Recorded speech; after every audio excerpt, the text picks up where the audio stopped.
여러분 안녕하십니까? 4주차 현대사회와 직업윤리입니다. 어, 여러분 코로나 바이러스가 이제 이렇게 길어지니까 조금 더 힘드시죠? 조금만 더 참아봐야 되는데 제가 주위 사람들을 이렇게 보면서 참 다양하게 느끼고 있습니다.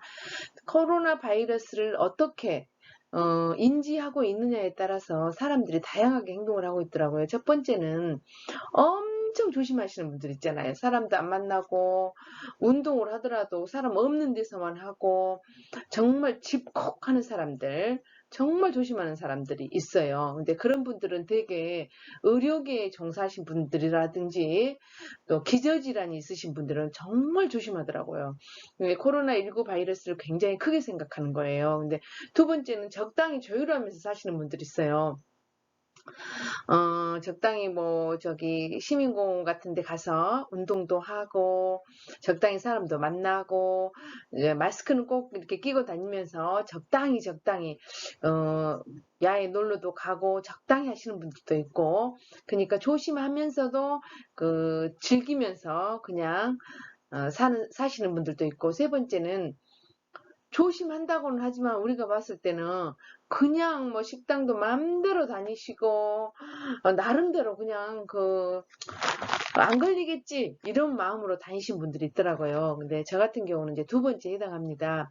조심하긴 하지만 적당한 거리에서 운동도 다니고 남편하고 같이 주말에 근처 산에 가서 이렇게 간간히 돌기도 하고 이렇게 하고 옵니다. 그래서 막 식당에 가고 그러지는 않지만 어찌됐든 좀 조심하고 있어요. 그래서 여러분들도 좀 길어지고 있는데 정부에서 시키는 거는 꼭 해야 되지 않을까라는 생각을 합니다. 그래야 우리 공동체가 잘 유지되지 않을까라는 생각을 해봅니다.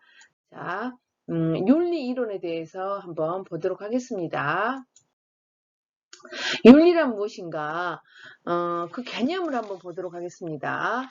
어, 어, 그 개념이란 말을 먼저 한번 볼까요? 개념이란 말은 이 개자가 평밀의 개자입니다. 평밀이라는 것은 뭐냐면 옛날에 곡식을 사고 팔 때 대 같은 걸로 있어가지고 이렇게 다 깎는 거 있잖아요. 그게 평밀입니다. 여러분들 아마 보지 못했을 겁니다. 우리 어렸을 때는 있었는데 요즘은 그 마트에서 몇 킬로 이런 식으로 팔기 때문에 몇 대, 몇 두 대 뭐 이렇게 안 팔기 때문에 그런 게 없는데 옛날에는 평밀이라는 것이 있었습니다. 그런데 평밀의 계자가 왜 개념이란 말을 사용했냐면 어떤 사물에 대해서 어떤 생각들이 있잖아요. 그런데 개념이란 말은 그 안에 들어있는 공통적인 생각을 개념이라고 말하는 겁니다. 그러니까 물이라는 것은 워터라는 것은 뭐 CO2로 만들어졌고 이 정도는 우리가 알잖아요. 어떤 개념들. 그리고 우리가 물이 없으면 안 된다. 너도 그렇게 생각하고 나도 그렇게 생각하는 어떤 것들. 그런데 물이라는 개념을 화학자들은 어때요? 너무나 어떻게 많은 것을 알잖아요. 근데 우리는 거기까지는 몰라. 그렇지만 기본적인 거는 알아. 깎아서 그 대 안에 있는 것은 알아. 이게 기본이라는 겁니다. 그래서 개념이란 말은 기본을 아는 겁니다. 그래서 윤리의 기본은 뭐냐? 윤리의 개념이란 말은 어떤 것이냐? 그렇다면 윤리라는 것을 기본적으로 그 개념은 알아야 되잖아. 깊숙이 들어가 버리면 전공자가 되지만 개념은 알아야 되잖아요. 그래서 개념이 무엇인가 한번 보도록 하겠습니다. 사람 인자에 책이 써져 있잖아요. 그 합할합자가 있잖아요. 그래서 사람들이 합하여서 책을 읽는다. 그냥 결과적으로 윤리라는 것은 암입니다. 암. 그래서 리는 이치, 도리 이자고요. 윤리라는 것은 사람이 지켜야 할 도리와 규범. 이렇게 국어사전에 나와 있지요. 유사 영어로는 도덕과 도의라는 말이 있습니다. 사람이 마땅히 지켜야 할 행동 규범이다. 우리 고등학교 때 다 배웠죠. 윤리. 윤리라는 것은 그래서 개념이란 말을 다시 표현하면은 올바른 것을 행하는 실천적 의미를 윤리라고 한다. 윤리의 성립 근거를 한번 보도록 하겠습니다. 인간을 이성적 존재로 규정했기에 가능하다라는 겁니다. 인간이 이성적이지 않았다면 윤리란 말은 표현이 없죠. 그래서 인간만이 갖고 있는 것이 윤리지요. 그래서 윤리는 왜 실천하면서 살아야 하는가? 질서와 평화가 정착되고 그래야지만이 안심하고 우리가 살아갈 수 있잖아요. 그래서 인간만이 가지고 있는 가치가 윤리다라는 겁니다. 그리고 공동체 생활이 유지가 되잖아요. 공동체 생활이 유지가 되지 않는다면 윤리가 아니잖아요. 그래서 공동체 생활이 유지가 되기 위해서는 반드시 윤리라는 것이 있어야 된다. 그렇기 때문에 또 공동체라는 것이 있기 때문에 우리가 윤리라는 것이 존재하겠지요. 윤리는 곧 인간됨을 말한다. 인간은 우리가 평판을 무시하고 살 수는 없습니다. 타짜에 대한 평가를 분명히 우리는 받고 있죠. 다른 사람들로부터 저 사람은 어떻더라. 저 사람 진짜 우리 아들이 이런 말을 하더라고요. 군대 생활을 해보니까 엄마 착한 사람이어야 돼. 착하지 않으면 엄마 안 되겠더라고. 나는 착한 사람이 좋아. 이렇게 이야기를 하더라고요. 그래서 인간 됨됨이가 너무 악하거나 좀 그 사기 기질이 있다거나 이러면은 우리가 어때요? 공동체가 유지하기가 힘들잖아요. 좀 불편하잖아요. 삶이 힘들어지잖아요. 그래서 좀 착한 사람이었으면 좋겠다. 이렇게 이야기를 하더라고요. 그래서 우리는 이성이 있기 때문에 이성이라는 것은 뭐예요? 분별력을 구사할 수 있다는 거죠. 분별력이라는 것은 뭐예요? 아름답고 예쁘고 밉고 좋고 나쁘고를 구별할 수 있다는 거잖아요. 그래서 그런 윤리적인 면이 있어야 산다는 겁니다. 그렇다면 비윤리적이라는 것은 무엇인가 한번 보도록 하겠습니다. 비윤리적인 원인이 뭐냐? 첫째, 무지하기 때문이에요. 옳고 그름은 몰라. 무지하기 때문에 비윤리적이라고 말할 수 있습니다. 그러면 또 뭐냐? 무감각. 알지만 나만 안다고 누가 알아줘? 이렇게 무감각적인 사람. 그래서 비윤리적이라고 말할 수 있습니다. 그리고 무절제. 내가 절제가 안 되는 거야. 욕망을 제어하지 못해서 불법 도박을 한다거나 성매매를 한다거나 이런 무절제함이 있어서 비윤리적인 행동을 한다라는 겁니다. 윤리란 무엇인가? 이제 법을 한번 보도록 하겠습니다. 법은 어때요? 최소한의 윤리적 규범을 말하는 거죠. 강제력을 발휘할 필요가 있는 것만을 법으로 만들었다. 근데 윤리라는 것은 범위가 굉장히 크지만 그래도 좀 안 입고 치사해도 봐줄 수 있어. 그냥 넘어가. 저 사람 성격인갑다 하고 넘어갈 수 있는데 정말 이거는 최소한의 윤리적 규범만큼 이것만큼은 지키지 않으면 사회 질서가 무너진다라는 겁니다. 그래서 이거는 강제력을 가지고 있다. 법이라는 것은 효도를 법으로 강제하지는 않잖아요. 그리고 간통죄도 지금은 없어졌잖아요. 도박죄 있어요. 도박죄는 이런 식으로 법이라는 것은 최소한의 어떤 것들이다. 이렇게 이야기를 하고 있습니다. 그 다음에 직업 윤리를 한번 보도록 하겠습니다. 전문 직업 단체들이 반드시 지켜야 할 윤리적인 규범이다. 다시 이제 이 이야기를 하겠지만, 직업 윤리라는 것은 선생님은 선생님으로서의 윤리, 상담사는 상담사로서의 윤리, 의사는 의사로서의 윤리가 다 있겠지요. 직업 윤리라는 것이 있겠죠. 상담사에게는 우리가 그 상담을 받을 때, 상담을 할 때 또는 철저하게 교육을 받는 게 뭐냐면, 상담사의, 아니, 그 내담자에 대한, 그 상담을 받은 사람에 대한 비밀을 철저히 지켜야 된다. 이것만큼 룰이에요. 규칙이에요. 법이에요. 이것을 만약에 어겼을 때는, 근데 단지 성폭행을 당했을 때는 말할 의무가 있는 겁니다. 이런 식으로 직업의 윤리가 다양하게 적용이 되겠지요. 고대 아리스토텔레스에 대해서 한번 보도록 하겠습니다. 고대 아리스토텔레스도 이야기를 했습니다. 윤리에 대해서. 사회적 동물로 규정을 했어요. 사회적 동물이라는 것은 뭐냐? 너만 살 수 있는 것이 아니다.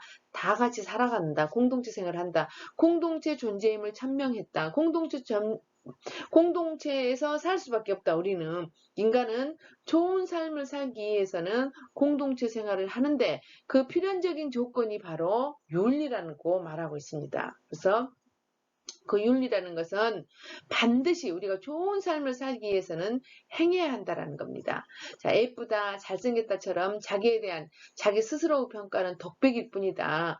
생김새에 대한 주위 사람들의 평가에 의해 완성된다. 제가 인간 대모 평가가 집단에서 또는 타짜로부터 출발한다 그랬죠. 저 사람 어때? 어떤 사람이야? 이렇게 규정해버리면 저 사람이 다시 리메이크 하기가 힘들죠. 나의 어떤 인상을 만들어주기가 힘들어요. 그래서 타짜의 평가가 특히나 옛날 온신 시절 때는 타짜의 평가가 굉장히 중요했다 그랬죠. 그건 생존하고 같았기 때문에 인간됨의 평가가 필요하다. 공동체 생활에서의 자연스러운 현상이다. 아리스토텔레스는 인간의 윤리적 태도를 실천 철학 안에서 구현했다. 반드시 실천을 해야 된다라고 이야기를 한 사람입니다.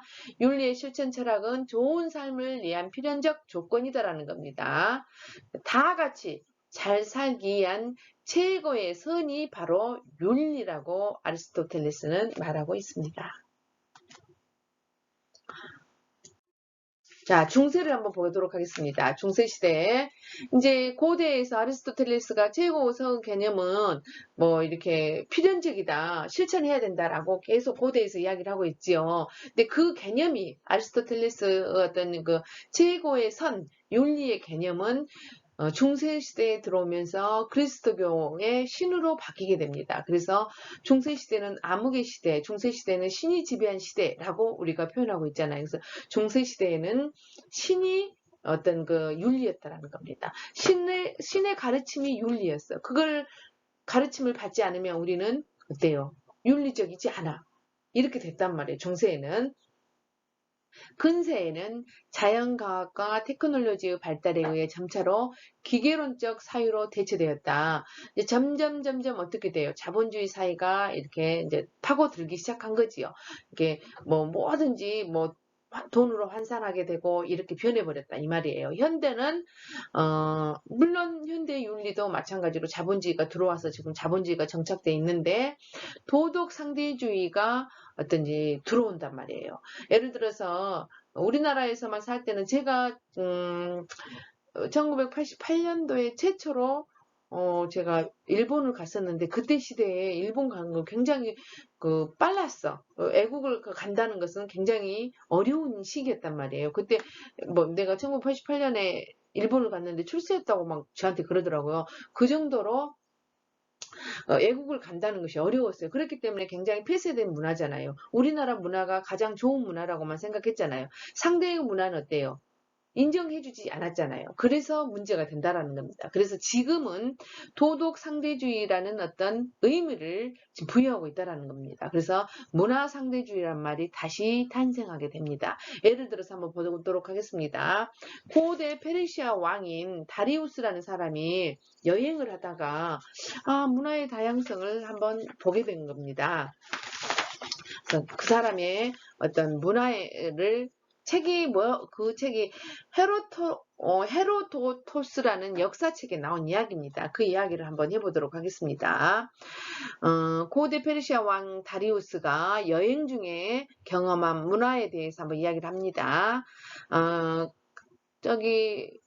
여행을 하다 보니까 칼라시아족이라는 족이 있고 그레시아족이라는 그 사람들이 있었습니다. 그런데 칼라시아족을 한번 보니까 조상들이 죽으면 나이 드셔갖고 죽은다거나 이제 조상들이 죽으면 그 시신을 습관적으로 먹어치우는 것을 보았습니다. 얼마나 놀랬겠어요. 페르시아에서는 그런 문화가 없는데 얼마나 놀랬겠어요. 그래서 그 사람이 죽으면 사람들이 그걸 먹어치우는 거예요. 근데 그레이시아족을 가서 보니까 죽은 사람이 생기면 그 사람들은 화장을 하는 거예요. 그래서 어머머머 너무 웃긴다. 다 다르다. 그래서 그 다리우스가 칼라시아족한테 그 사람이 죽었으니까 화장을 해라. 돈을 많이 줄 테니까 화장을 한번 해봐라. 이렇게 이야기를 하니까 칼라시아족이 깜짝 놀라면서 제발 그런 말은 하지 말으라고 막 가슴이 떨려서 못 듣겠다고 공포에 질린 채로 제발 그 같은 무시무시한 말은 하지 마세요. 이렇게 말을 하는 거예요. 또 마찬가지로 그레이시아족한테 너그 조상들이 죽으면 먹어봐라 그러니까 기절을 하는 거예요. 그래서 문화마다 조상들을 섬기는 거는 다 같습니다. 그런데 문화마다 이렇게 다르구나. 그래서 그 옳고 그름이 문제가 아니고 객관적인 것이 문제가 아니다. 우리가 객관적으로 어머 미쳤어 이렇게 이야기할 수 있잖아요. 그런데 서로 다른 문화가 존재하고 있다라는 것. 중요한 것은 조상을 존중하고 있다라는 것이 중요하지 않느냐 이런 이야기입니다.